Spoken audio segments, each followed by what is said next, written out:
નમસ્કાર મારા સનાતની પરિવાર અધ્યાત્મની દુનિયામાં આપ સર્વેનું ખૂબ ખૂબ સ્વાગત છે। મિત્રો, શ્રીમદ ભગવદ્ ગીતાના ગુજરાતી અનુવાદ અંતર્ગત આજે આપણે જાણશું 15મો અધ્યાય અને 15મા અધ્યાયનું નામ છે પુરુષોત્તમ યોગ।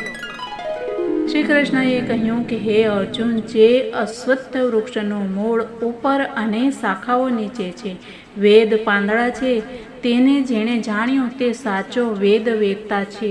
જેની શાખાઓ સત્વ રજ તમ ગુણોથી ઉછેરાયેલી, નીચે ઉપર ફેલાયેલી અને વિષયરૂપી અંકુરથી અંકુરિત થઈ છેવટે કર્મનું રૂપ મેળવનારી છે, તેનું મૂળ નીચે મનુષ્ય લોકમાં વધતા વધતા ઊંડું ગયેલ છે, તેવું તેનું સ્વરૂપ અથવા અંત આદિ અને આધાર સ્થાન પણ મળતું નથી।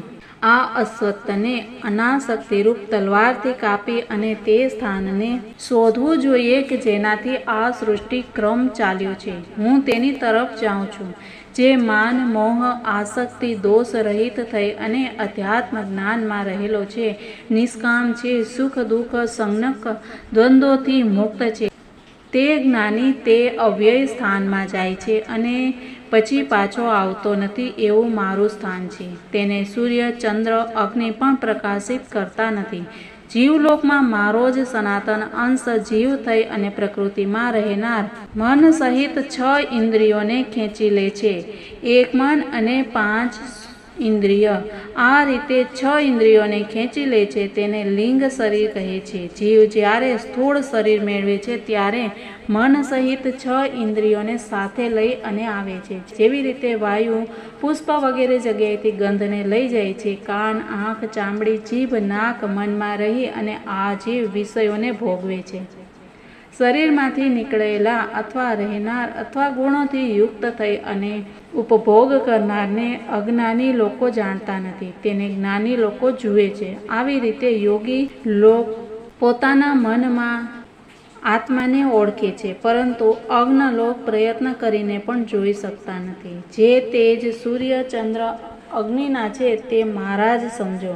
આવી રીતે પૃથ્વીમાં પ્રવેશ કરી અને પ્રાણીઓને મારા તેજથી ધારણ કરું છું, ચંદ્ર થઈ અને ઔષધિઓનું પોષણ કરું છું, અગ્નિ થઈ અને પ્રાણીઓના શરીરમાં રહું છું અને પ્રાણ અપાન સાથે રહી અને 4 પ્રકારના અન્નને પચાવું છું। આવી રીતે હું બધામાં રહેલો છું। સ્મૃતિ અને જ્ઞાન મારામાં જ છે। બધા વેદો વડે જ્ઞેય, વેદ કરતા વેદ વેદતા પણ હું જ છું। આ લોકમાં ક્ષર અને અક્ષર 2 પુરુષ છે। બધા પ્રાણીઓને ક્ષર અને પ્રાણીઓના મૂળમાં રહેલ પ્રકૃતિરૂપ અવ્યક્ત તત્વને અક્ષર કહે છે, પરંતુ ઉત્તમ પુરુષ આ બંનેથી જુદો છે, તેને પરમાત્મા કહે છે। તે ત્રણેય લોકમાં પ્રવેશ કરી અને પોષણ કરે છે। હું ક્ષર અને અક્ષરથી પણ ઉત્તમ છું, તેથી વેદમાં પુરુષોત્તમ નામથી પ્રસિદ્ધ છું।